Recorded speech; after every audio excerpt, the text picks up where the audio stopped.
پر جانے والے تمام بھائیوں اور بہنوں سے بڑی مؤدبانہ گزارش کروں گا، بالخصوص ہمارے نوجوانوں سے اور ہماری بچیوں سے کہ جو حج پر جا رہے ہیں، اللہ کے واسطے حج کو کامیڈی نہ بناؤ، حج کو مذاق نہ سمجھو، حج میں کوئی بھی ایسی حرکت نہ کرنا کہ جس سے کوئی دیکھنے والا یہ سمجھے کہ یہ عمل کسی عقل مند کے نہیں ہو سکتے۔ حج کا اگر سما دیکھ لے اور اس کو غور کر لے، ایک قبرستان میں کتنی جو ہے وہ قبریں ہوتی ہیں،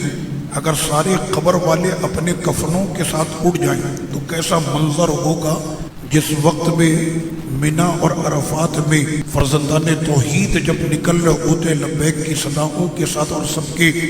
آواز بھی ایک، انداز بھی ایک، لباس بھی ایک، آج کوئی امیر نہیں، آج کوئی وزیر نہیں، آج کوئی فقیر نہیں، سب ایک جیسے جب جا رہے ہوتے ہیں تو اس وقت میں یہی سما ہوتا ہے کہ یہ میدان منا میں نہیں بلکہ میدان محشر کا سما، میدان عرفات کا نہیں بلکہ اپنے رب کے سامنے جمع ہونے کا یہ سما ہے۔